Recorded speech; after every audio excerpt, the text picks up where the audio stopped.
Église Corps de Christ à travers la RDC, je vous dis Shalom, parlez-nous du Saint d'Israël et de son Fils Jésus-Christ de Nazareth. Nous continuons sur notre exposé parlant sur la RDC, sur la ligne de son destin. Tout ça qu'on peut savoir révélation sur les desseins de Dieu pour la RDC, tel que prophétisé par les grands prophètes comme Isaïe, comme Sophonie. On va vous montrer dans les temps qui vont suivre, les temps qui vont suivre. Et puis, le dessein de Dieu, son accomplissement depuis l'indépendance à partir du premier président jusqu'à l'actuel président qui est le 5e président. La RDC et ses 4 langues nationales et la succession des pouvoirs à travers ces 4 langues nationales telles que programmées par Dieu lui-même. Il y a 5 chefs d'État, succession, mission qui est la 5e. Alors, tu vois que dans la prochaine séance, nous avons une alternance. Alternance et bandaki. Tant que vous êtes indépendant, tant que vous êtes indépendance, premier président Kassavou va être Bokonzi, mais bon, on dit que le 5e président, c'est-à-dire qu'il y a une alternance. Mais alternance, c'est alternance démocratique et pacifique. On a gouvernance à RDC Bandi, Moutaliboso, Azouaki, Angozaki, première alternance entre Mobutu et Joseph Kassavou. On n'a pas le temps de revenir sur le mandat de chacun. Tostolba Kiango, ou Tostopesa Kiango. Regardez ce que vous avez posté sur YouTube. Alors, Awa, Tolbaki Ke, Tokolakisa, Ndegni Nzambe Asali alternance à travers les 4 langues nationales aux alliés qui Congo, Lingala, Swahili, Chiluba, ils ont la langue nationale. Donc, ces 4 langues identifient les Congolais, ou bien l'identité congolaise sur le plan linguistique se focalise sur les 4 langues-là. Nous avons plus de 400 dialectes. Alors, 400 dialectes, ils sont regroupés dans 4 langues. Nzambe, Ayebi RDC, Alingi RDC, Alobaka, na mboka na biso, na ba prophète yakala. Ba verset to kopesa yango, et que ça clair. Nzambe a surveillé la situation RDC à la loupe depuis l'indépendance. Si il y a indépendance, il y a indépendance, il y a indépendance. Si il y a Panzani, il y a l'unité, il y a Mobutu, il y a unité. Dictature est contre, il y a dictature, il y a Moussé Kabila, il y a la dictature. Mais, sur le conseil démocratique, la démocratie, il y a un parti unique. Alors, et ça qui mission a été à même la démocratie, à côté de mission a été Zambia Bendaki. Comme la 4e président Joseph Kabila, il y a une démocratie qui a une alternance pacifique où tout le monde va apprécier. Mais à côté qui penda socialité, mon condition est c'est qu'on a une tomba sociale, mais bangonyo sur la salle qui nous part à mission devant Zambie. Alors, tout le temps qui verset où ils ont Daniel 2, 17. Au Daniel Zakoloba, quand on met Nzambe 17 à 18, avec que c'est Dieu qui change l'état des circonstances, c'est lui qui établit les rois. Il renverse les rois. Il établit et renverse les rois. Donc, bino ko ba to voter mo konzime Nzambe albaki ngana établir. Ba voix Nzambe zakana ndenge na ko sa on a voix démocratique tout on a voix non démocratique. So on dit bien succession de Salemi, nous na démocratie.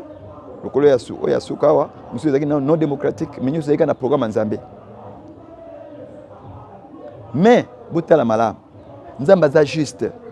Pourquoi 4e président Azali un natif? Il y a langue nationale Abisso et Chiluba. Pourquoi le premier président Azali un natif? Il y a langue nationale Abisso et Congo. Pourquoi le second président Azali un natif? Il y a la langue nationale, il y a Lingala. Et le 3e et 4e, il y a Swahili. bomoni que quatre langues on ezali ko marquer identité ya congolais sur le plan linguistique. Nzambe aza juste. Mboka Congo ezui Congo ya Congo à partir ya Royaume Congo. Alors nous avons nzambe aliki sona mayela bino mokonzi ya liboso ifazala kaka natif ya Congo. Mais congolais. Alors yango moni Joseph Kasavubu ayaki. Mokonzi ya mibale à part ki Congo, la langue la plus parlée na RDC zali Lingala. Nzambe na sagesse na ye memi mokonzi ya mibale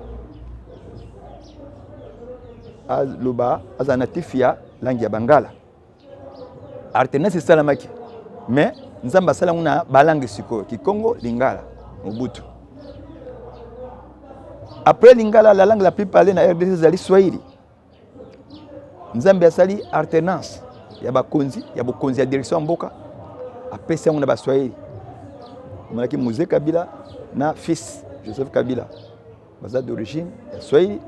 Ezaki programme nzambe ke moko na balangi na biso lisusu ezo esika kati na direction mboka. Tout cela pona kolakisa unité ya nzambe, unité nzambe alingi pona RDC.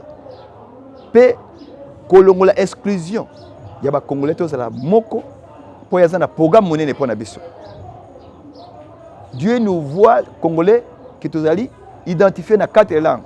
Mais langue moko etikala ki mokozi moko ayaki nanu te ezaki langue na biso nationale ya Tiluba. Il fallait aussi un natif ya Luba aya.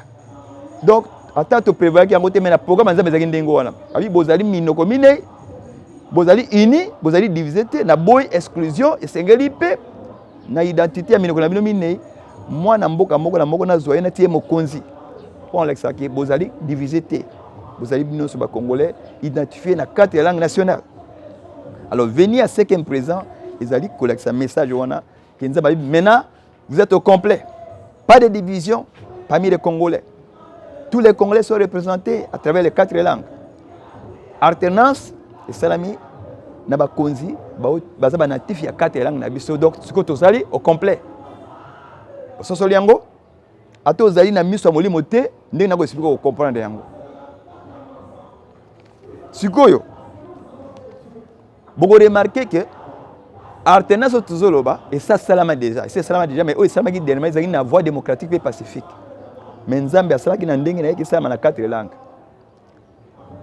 Retenez bien, Dieu veut que le Congo soit uni. Dieu veut que le Congo ne se divise pas. Aboy exclusion. O ye muluba, ye mu Congo, ye mu Ngala, ye mu Swahili te. Bozana quatre langues za bino ba Congolais. Ngai nazotela bino ba Congolais na quatre langues wana nazolekisa mutu na mutu. Po mona ki finalement tous allez tous représentés dans la direction en Mboka. Comme ça tu travailles sur koyo de commun accord avec l'unité d'esprit pour un progrès et pour un développement.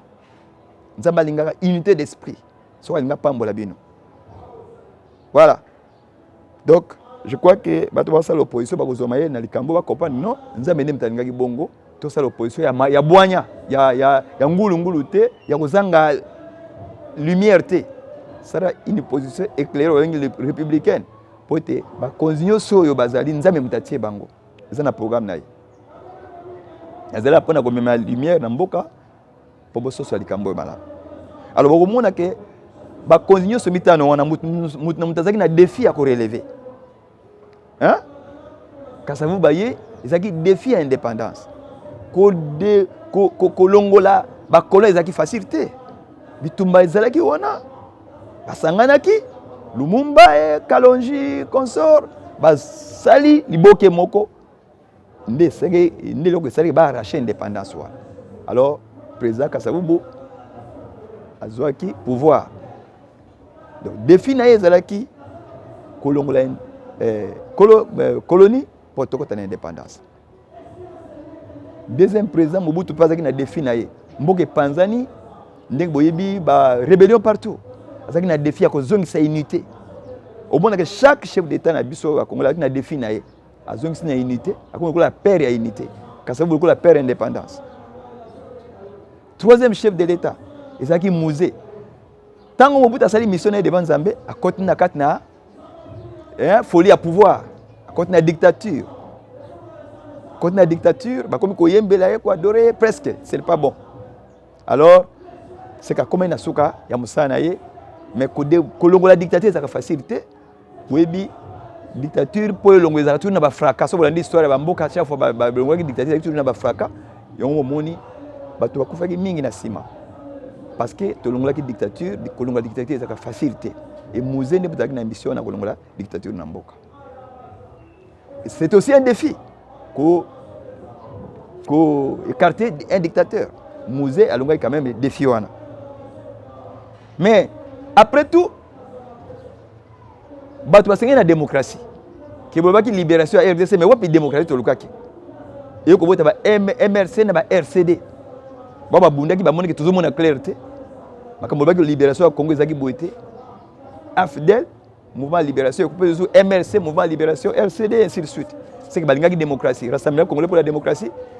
Bon, alors Joseph Kabila payé pour relever des défis wana ndenge mboka panzanaki asangisa bana mboka le susu pour te akosa mboka na démocratie tolukaki basalaki ensemble na 1+4 constitution ou consacraki démocratie à mboka.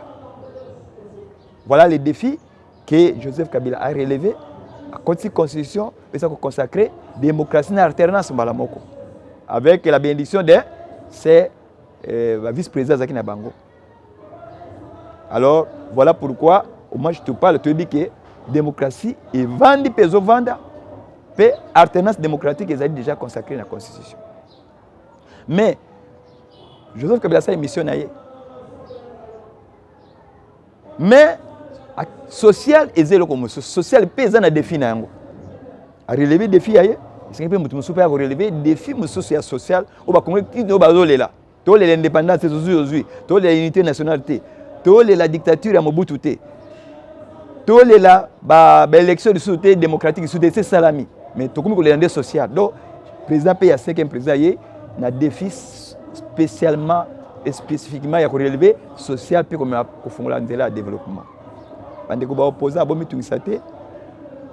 Boulevard et alternance Joseph Kabila sa fongoli yango. Félix Tshisekedi akoyaka ko élargir boulevard wana ya alternance où il s'est fondé déjà. Ils ont qui moi ma casse mais et réussir. Boulevard et alternance c'est ça, alternance démocratique et pacifique. Président na biso sikoyo pe boyebi ndenge na aza mutu moko azali na nature sagesse moko boyel pe très compréhensif. Azali wana ka pona ko élargir boulevard wana ya alternance démocratique et pacifique. Donc to bundi ça a été tout sungandi à réussir mission wana ba ba ko ya pe ba kuta toujours alternance pacifique. Voilà. Donc, bon, Monique, mais défi à ce qui est président en cours. Mais ce que yo, tout ça c'est un message pour te comprendre que Ezaï di Kamboya mon conseiller, mon côté Zaka souvent di Kamboya mon conseiller uni na population naïe. Tango bato musu balinga ki ba pe étranger balinga ki na tango ya musée balinga ko côté en esprit à ba canalisation, bonai que population zaki soudé derrière mon conseiller musée ba kwa ge sauter. Donc pour tour sunga alternance démocratique et pacifique koba esengi to sana na mokonzi oya simbi destin mboka siko. Je voudrais vous montrer quelque chose. Biso lelo ba président siko ba renyaka kaka boye peut-être parce que to comme na modernité mais tant que les alaki ba roya kalbazalaki soka zo rein face à ba devin ba sorcier ba devin ba magicien ba médium ba ba kinzambe te bien sûr hein yo baza ko courir ba voir na po base na moyen mon corps surnaturel ko yeba le lendemain mais ba kinzambe te mais so ba kinzambe ba Yuda les saints d'Israël ba reconnaître na Nzambe mais Israël est facile. Dieu présidait facilement, je veux dire, prédisait facilement l'avenir. Dans David, surtout dans 2 Samuel 7, comment Nzambe a annoncé David. Parce qu'il y a un avenir. Tant Daniel a été à Babylone. Nzambe a un destin en Mboka, un destin en Mboka, et pas dans le Mboka. Ata ba prophète na ba sécurité bazali, mais a kende na ko lekisa mokonzi Mboka liboso. Prophète a rien de annoncé on Nzambe alakisi. Toko limbola yin on Nzambe alakisi. Alakisa na Nebuchadnezzar. Donc alakisa une vision à tête d'or, na poitrine d'argent et suivi na fer, na parti moko ya makolo mélangé na fer na argile. Et ça qui succession va pouvoir nous avons kolakisa avenir ya ba succession ya bokonde kozala. Mais akozaki na makoki azaki na don spiritualité azaki a luki recours na église. A luki recours na don de Dieu ezaki Daniel na tango wana. Daniel asengaki miséricorde. To li danza miséricorde ya révéler sur le cambo. Ce que l'on a au libre na cambo ezate que nazana mérite mo quelconque. To nazana grâce mo particulier, ezaka le cambo ya miséricorde en Nzambe. Pour ce que na humilité na oza otama na humilité okozwa ngolo, okozwa grâce ya Nzambe pe miséricorde ya Nzambe saka ke a libérer makambo sous bomba maka. Ndinga saki na banadien. Yango Daniel adimbolaki songe wana ya venir ya royaume oyo azalaki nango ya sura Nebuchadnezzar pe Nebuchadnezzar akumisa Nzambe ya lola po tamona ke ba devin ba mage na ba sorcier bakokaki te ezalaki don divin yango mutu elimbolaki likambo yango Nzambe apambola Daniel mingi po te ya kondanaki ba bango kokondane mais to lakisana no bango ke toza na bonzambe ya solo loko ya solo na kanisi Daniel asalaka yango Nebuchadnezzar akomaki kokumisa Nzambe wana même na Darius. Voilà. Na Joseph na Égypte, même chose. Nzambe a visité Pharaon pour l'accès à venir à Mboka. Mais à l'accès sous forme de songe énigmatique. Alors il a fallu recourir à deux Nzambe. Heureusement que Joseph est en Égypte. Il a Nzambe solo à l'accès secret. Oui, bombama. Avec le songe à Pharaon. Mais Nzambe a l'accès songe na mokonzi Mboka na Pharaon.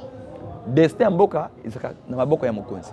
Biso église to yakande pona kosunga mokonzi asoso la peto pesa ba conseil sengeli pote a réaliser destin ona pour intérêt ya population pe pona gloire ya Nzambe.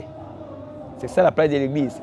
Aider les politiques, aider la nation à saisir la vision de Dieu qui révèle souvent aux dirigeants des nations afin que basa la ngona ndenge ki mema bénédiction na mboka.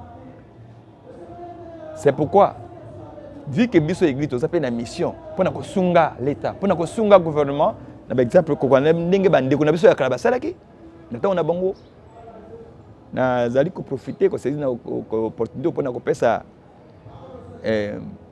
beauté shalom na ba sai na Nzambe, na zali ndeko ya message du temps de la fin. Oh mombo na Nzambe William Branham prophète Nzambe pesa ke message pour na église il y a monde entier nazali croyant ya message wana pesa ko ramener biso na Bible originelle na parole originelle na foi apostolique pour tout zonga la fondement biblique.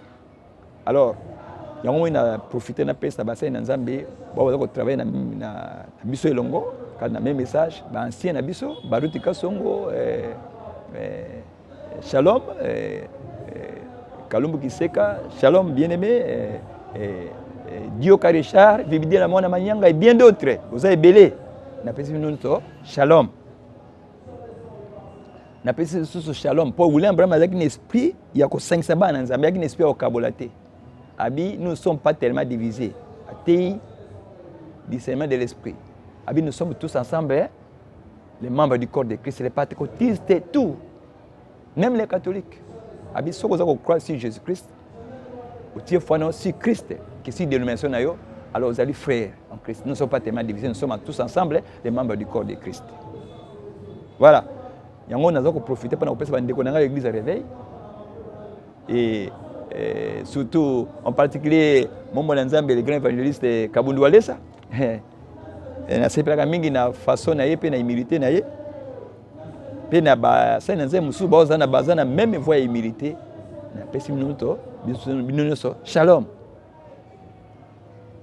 Na ko rappeler conseil moko po mingi bazo élévation o Nzamba élever nga toboité Nzamba élevaki mutu moko koleka Yesu masi azate mais yoka malgré élévation na ye abi atelier toli moko soyez donc les imitateurs de Christ ayant vous les sentiments qui étaient en Jésus-Christ lesquels bien kazaki na forme ya Nzambe ami kamataki komi kumisa na forme ya Nzambe te. Mais il s'est humilié, il a pris la forme de serviteur. Pour l'exception que tous les imitateurs, il y a Christ, n'a pas imité, humilité. On a un bateau, on a comme orgueilleux, on comme pas mon comme passé. Oh, tout imiter Christ. soyez simple. Ce que banga nzambe ba que ange de l'Éternel a ça ko camper autour na yo. Osengeli te que soda bate la ote. Ce qui ange protection ange l'équipe ange nyos, l'équipe soda. Donc noki bato ba kima yo alors que ça na do nzambe sengeli bato ba belema na yo. Po bato banga ba soda la capitale.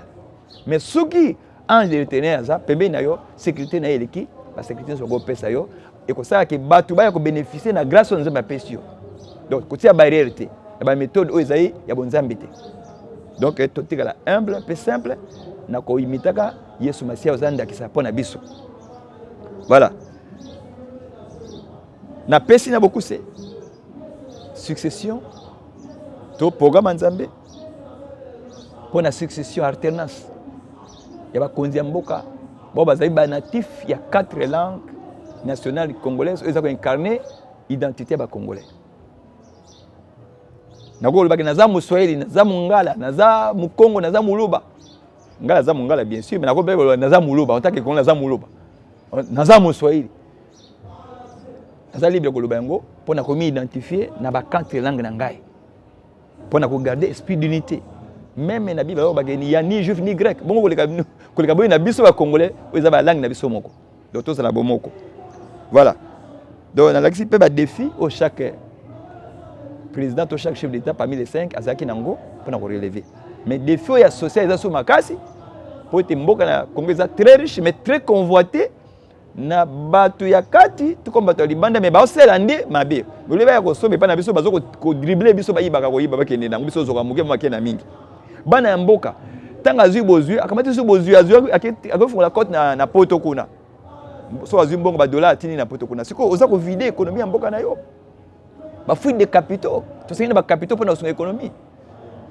Congolais so kazi ba millions, ake ofungula côte ni libanda. On dirait mboka ne sengi na mboka wana te. Na mbongo wana te. Voilà, et ça ko zanga mayele. C'est pourquoi on va parler d'une nation sans intelligence. Bozana bozui mingi, mais bozui ba ko sala ngote ba tunsu ba ko koma riche na bozui na bino bono ko mi kolela. Et pourtant sengi bosala ba budget et ko kele jusqu'à 30 à 40 milliards ko Angola. To senga nza e boanya. Mayele. Bon, wana na pesi aspect naturel ya destin en mboka to destin nzambe pona mboka. Ce que tu dis quand on a parti c'est un peu difficile. Volet spirituel ya destin nzambe pona RDC. Na lobaki ke ba prophète Kalabaloba pona RDC, ezaki Esaïe. Esaïe 18. Esaïe 18, ezaki loba pona mboka na biso. Hein?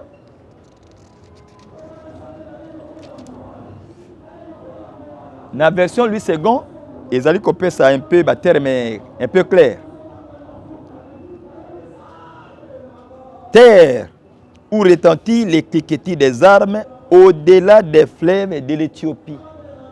Au-delà des fleuves de l'Éthiopie. Éthiopie, c'est un fleuve Nil. Il traversait Soudan, il traversait Égypte. Bon, moi, même, président de la président de l'Union africaine, pays on a mis ça, pas n'importe bazana moi discussion moto mais attaque moko à propos ya fleuve na bango wana sur utilisation ya mai na bango wana ba rebelle ko ba just crame ba bob denar ba leka wana kaka pona kuluka bozweza na kati wana massa c'est la kate terre où retentit des kikiti des âmes au-delà des fleuves de l'Éthiopie et ça mabele wana ya boma wana ya beni wana ya nord Kivu. Alors ce que le coup là il obama que parti où on est gozala na cliquetis des armes d'après traduction Louis II et le but c'est toi qui envoie sur mer des messagers donc ba messager bazai a na RDC na message moko spécial et comme ça la ni message yango dans des navires de gens voguant sur la surface des eaux allez messager rapide pourquoi ba un messager rapide avec toi manzi moko comme un ange vol rapide je vais te servir ceux qui s'attendent à retenir ils renouvellent leurs forces ils courent comme des aigles. Donc, baza batumo bazela ki tango ekoka. Alors, ndi bakosala message wana, il y a un messager rapide. Allez, messager rapide vers la nation forte et vigoureuse, vers le peuple redoutable depuis qu'il existe, nation puissante qui écrase tout. Aux hommes les États-Unis, États-Unis, et dont les pays est coupé par le fleuve. Maintenant, écoutez. Verset 3 lobby. Vous tous habitants du monde, habitants de la terre, Voyez la bannière qui se dresse sur les montagnes. Écoutez la trompette qui sonne. Donc, Congo a un message mondial pour attendre la fin. Vous tous, habitants du monde, habitants de la terre, voyez la bannière qui se dresse sur les montagnes. Écoutez les sons, écoutez la trompette qui sonne. Donc, on a des détails prochainement. Congo a une trompette qui va sonner dans Congo. Où il y a des gens qui vont vivre au plan spirituel. Pour na limbola ngona mokuse na Amos, na livre d'Amos, na chapitre 8 ya livre d'Amos, il était prédit une famine. Amos 8:11. Voici les jours viennent, dit le Seigneur l'Éternel, où j'enverrai la famine dans le pays, non pas la disette du pain et la soif de l'eau, mais la faim et la soif d'attendre les paroles de l'Éternel. Maloba nzambe. Pour ça, penzala koyoka maloba nzambe. Donc, ainsi dit le Seigneur, bien sûr. Batwa koloba fable, mais ainsi dit le Seigneur. Batwa kozana nzala nango. Nzamba kotina nzala wana. Ils seront alors errants d'une mer à l'autre. Du septentrion à l'Orient, ils iront ça et là pour chercher la parole de l'Éternel et ils ne la trouveront pas. Mais, pas ce jour qu'on a béni ou aussi là, à une condition que boye ba remède nango, il s'appelle biblique. Déjà dans Sophonie 3. Déjà dans Sophonie 3 na kotanga ngombangu, mais tu peux développer en gros la prochaine séance et le biboy. Sophonie 3 9 à 10. Alors je donnerai au peuple des lèvres pures. Je vais dire au peuple des lèvres pures, afin qu'ils invoquent tous les noms de l'Éternel. Pour le servir d'un commun accord. Yamuna tei mateo suri tous na bomoko. 4 langues za ko sengiseza ko diviser bisoté parce qu'il faut tout comme un commun accord. Pour le servir d'un commun accord d'au-delà des fleuves de l'Éthiopie. Bazongi susu au-delà des fleuves de l'Éthiopie. Ah, ça y na RDC na Beni wana. Mabele wana RDC. D'au-delà des fleuves de l'Éthiopie. Donc biso na RDC. Mes adorateurs, les vrais adorateurs. Mais dispersés m'apporteront des offrandes. L'air vieux, les vrais adorateurs adoreront le Père, pas le Fils, le Père. Dieu dans la fonction du Père a un nom. C'est-à-dire l'Éternel a un nom et nous allons découvrir ce nom qu'il faut invoquer pour la guérison des nations. En ces jours-là, donc les jours mon futur promis, tu n'auras plus à rougir de toutes tes actions par lesquelles tu as péché contre moi. Car alors je t'aurai du milieu de toi tout ce qui triomphait avec arrogance, donc délivrance. Et tu ne t'énorgueilliras plus sur ma montagne sainte. Verset 12, je laisserai au milieu de toi, Sophonie 3:12, je laisserai au milieu de toi un peuple humble et petit. J'insiste sur l'humilité, les amis, serviteurs de Dieu, soyez humbles, j'insiste. Je laisserai au milieu de toi un peuple humble et petit qui trouvera son refuge dans les noms de l'Éternel. Et qui me rend à Komboana éternel.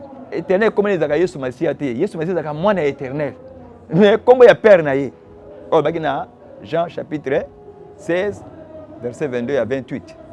Je vous parlerai ouvertement du Père. Je vous ai dit toutes ces choses sont paraboles, mais je vous parlerai ouvertement du Père. Tout le bango au détail prochainement pour na mboko RDC de découvrir combo na éternel. Oyo a bomba yango bien sûr. Pour déjà ko batunaka quel est ton nom aboya ko loba yango. Toyebi ba toyebi na Elion, El Shaddai, toutes ces choses. Mais azana ko moko a bombé la batu. Combo éternel. Oui, après ça, Moïse je suis la traduction. Donc jusqu'à là, comment la traduction Jéhovah, Yahweh éternel, je suis. Mais comment ils sont hébreux? Ils sont hébreux, tout à l'heure prochainement. Peut-être que témoignage il y a rabbin juif sur ma communauté koloba que ba juif na ba africain ba adorer nzambe na comme moko. To ko ka yimo ko na prochaine séance. Pour le moment, Kati, pour terminer, ça me suit cookie. La prochaine séance, le prochain épisode, nous allons développer détail à Ésaïe 18, na Sophonie. Sophonie, Ésaïe 18, ça l'identité à territoire, na problématique de Kati. Sophonie, ils ont ça solution, remède. Voilà, comme mot de la fin, bosso cela que Nzambe azo mema délivrance à RDC. Dengue Lumumba le bagayango. Mais fils, l'avenir du pays du Congo est radieux. nakanisi nzembo moko na lekisaki yango na la chaîne de télévision Congo Télé 50 sur likambo ya Congo comment na Biblia neno ya Congo inaandikiwa mu Biblia eza na Swahili ilanga na ndoto to ba likambo yango ke lobiko ya mboka ekokoma boye ya mokonzi oyo eza juste kokota juste na schéma ya lobiko wa même pe ndenge mokonzi oyo to koleka fungoli pouvoir ya démocratie boulevard la démocratie ya alternance démocratique eza ka kokena na sens ya lobiko ya mboka. Notre finalité c'est la bénédiction et nous allons voir seulement le voir ce qu'il nous faut faire, ce que Dieu attend que nous fassions pour toucher, pour attirer cette bénédiction. Donc, nous allons expliquer ces choses en détail à la prochaine séance. Et nous allons montrer ces noms-là aux Congolais, ces noms-là cachés. Tout le détail. Pour le moment, shalom et à la prochaine. Que Dieu vous bénisse.